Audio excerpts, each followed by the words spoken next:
नाज़रीन, प्रोग्राम के इस हिस्से में अब बात करेंगे कराची में एक बार फिर ताजर जो हैं वो बड़े परेशान हैं। आज से 2 रोज़ पहले एक प्रेस कॉन्फ्रेंस भी हुई जिसमें बताया गया कि किस तरह से भत्ते की पर्चियां मौसूल हो रही हैं, किस तरह से धमकियां दी जा रही हैं, किस तरह से फिर से डराया धमकाया जा रहा है। कुछ वाकयात भी फिर रूनुमा हुआ है। इस पर बात करने के लिए मेरे इंतहाई मोअज़्ज़ज़ मेहमान हैं, साबिक चेयरमैन हैं आबाद और मेंबर हैं इस वक्त आबाद के, हनीफ गौहर साहब मुझे ज्वाइन कर रहे हैं। सर, आपके वक्त की बेहद शुक्रगुजार हूँ। हनीफ साहब, सबसे पहले मुझे ये फरमाइए, जब ये प्रेस कॉन्फ्रेंस हो गई उसके बाद फिर वजीर आला सिंध से आप लोगों की मुलाकात भी हुई, मुल्जिमान के नाम और नंबर्स भी दिए गए, फिर एक व्हाट्सएप ग्रुप भी बना दिया गया जहां पे वजीर दाखिला भी हैं, वजीर आला भी हैं, आप भी हैं। उसमें क्या पेशरफ्त हुई है सर इस हवाले से, और क्या कोई गिरफ्तारी या कोई एक्शन वगैरह हुआ है सर? जी किरण, बहुत शुक्रिया आपके इनवाइट करने का। सबसे पहले मैं बताता चलूँ, जैसे आपने खुद अपने इंट्रो में बताया कि हमारी प्रेस कॉन्फ्रेंस हुई। यकीनन प्रेस कॉन्फ्रेंस इंसान बहुत मजबूर होकर करता है जब किसी इदारे में या किसी चीफ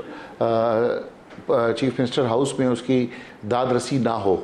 तो हमने को 10 दिन पहले जो है तो चीफ मिनिस्टर साहब को ये तमाम चीज़ें राइटिंग में प्रोवाइड की थी और इंतज़ार किया कि इसकी दाद रसी हो जाए और सीएम साहब जो है तो इस इशू को कॉल कर लें। और जैसे सीएम साहब ने बाद में मीटिंग कॉल की, अगर वो ये हमारे लेटर के ऊपर मीटिंग कॉल कर लेते, जैसे हाई प्रोफाइल मीटिंग जो हुई उसके बाद, अगर ये पहले होते तो शायद हमें आपके चैनल पर या किसी प्रेस चैनल पर नहीं आना, ज़हमत ना करनी पड़ती, लेकिन चलें जी नहीं करनी पड़ती। तो हमने प्रेस कॉन्फ्रेंस करने के लिए जब हम मजबूर हो गए, जब हमारे लोगों ने कहा कि हमें गोलियां मारी जा रही हैं, पर्ची भी दी जा रही है और साथ गोली भी मारी जा रही है, और बहुत सारे लोग जो है तो यहाँ पे रिपोर्ट नहीं करते। आपके इल्म के अंदर है कि वो डरते हैं गैंग वॉर के लोगों से। तो बहुत से लोगों ने तो रिपोर्ट नहीं की और कई लोग खामोशी से कई अरसे से उनको पैसे देते जा रहे हैं। लेकिन इसमें से हमारी खुशकिस्मती ये थी कि कम से कम 8-10 लोगों ने रिपोर्ट भी कराई और FIR भी कराई।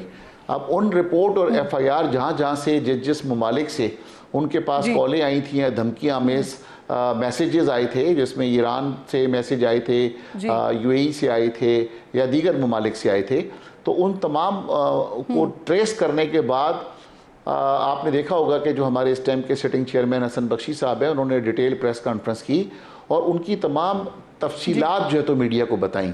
तो वो जब मीडिया ने हाईलाइट किया इस इशू को, तो उसके बाद जो है तो चीफ मिनिस्टर साहब ने इमीडिएट जो है तो नेक्स्ट डे मीटिंग कॉल की और उसमें हमारा 3 रुकनी वफ्द जो है तो हसन बख्शी, मैं और अफजल हमीद, हम तीनों ने नुमाइंदगी की या बात की और वहाँ पर चीफ मिनिस्टर साहब के साथ जो है तो चीफ सेक्रेटरी और दीगर सारे अहदेदार बैठे थे। उनके घरों की लोकेशन भी मौजूद है। अगर नहीं कुछ करेगी हुकूमत तो फिर आप उसे रिलीज कर देंगे सर। तो आपको अंदाजा है ये जो धमकियां इस वक्त दे रहे हैं ये कौन लोग हैं? क्या ये गैंग वॉर के लोग हैं जो मुल्क से बाहर चले गए हैं? कौन है सर ये लोग?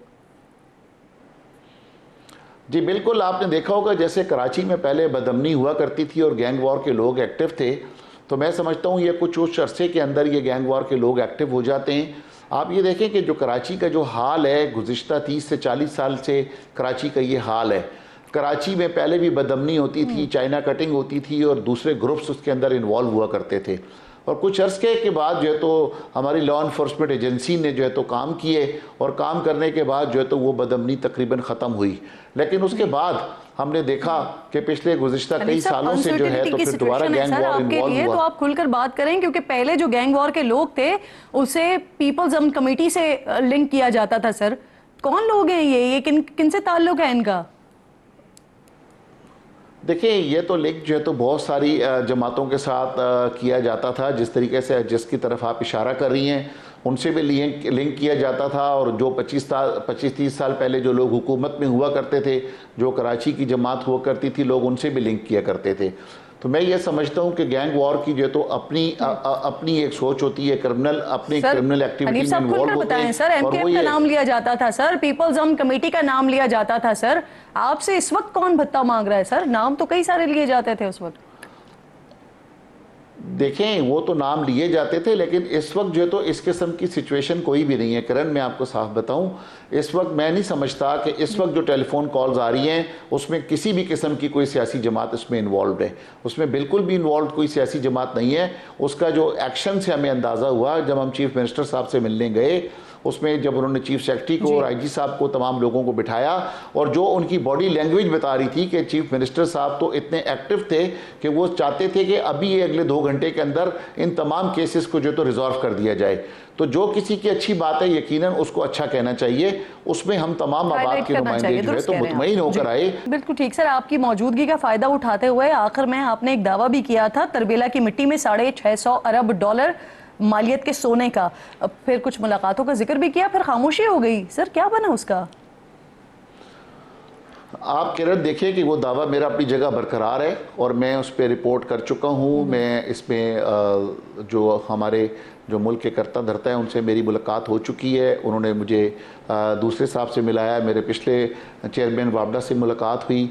अभी फिर मैं कुछ दिन पहले वो तमाम रिपोर्ट लेके मैं प्राइम मिनिस्टर हाउस गया। वहाँ मैंने प्राइम मिनिस्टर हाउस के अंदर मैंने मीटिंग्स की और वो प्राइम मिनिस्टर हाउस ने कम से कम एक लेटर ज़रूर लिखा है चेयरमैन वापडा को इस वक्त के 24 तारीख का वो लेटर है कि आप हनीफ गौर से मिलें, और $636 बिलियन का सोना उन्होंने बताया है, ये उनका मोबाइल नंबर है और इनसे रब्ता करें और बुलाएं और इसके ऊपर काम करें। लेकिन मैं 24 तारीख से आज तक इंतज़ार कर रहा हूँ कि मुझे चेयरमैन वापडा बुलाएंगे और हम अपनी टीम के साथ जाके, ये पाकिस्तान के लिए मेरी सोच है कि मैं पाकिस्तान को कर्ज़ों से कैसे निजात दिलाऊं। जो $130 बिलियन का हमारे मुल्क के ऊपर कर्जा है, जिस दलदल के अंदर पाकिस्तान इस वक्त फंसा हुआ है, मेरी ये कोशिश है कि अल्लाह ताला मुझसे भी कोई काम ले ले और जो नॉलेज मुझे दी है या जो मेरी कंपनी है, क्योंकि मैं इसमें ड्रेजिंग में काम कर रहा हूँ, मैं इसमें माइनिंग में काम कर रहा हूँ। है ना सर, वो ये है कि पूरी हुकूमती मशीनरी को जिस बारे में नहीं पता, वापडा को जिस बारे में नहीं पता, या एक्सपर्ट्स को नहीं पता, वो आपको कैसे पता है सर? मैं ये जानना चाहती हूँ।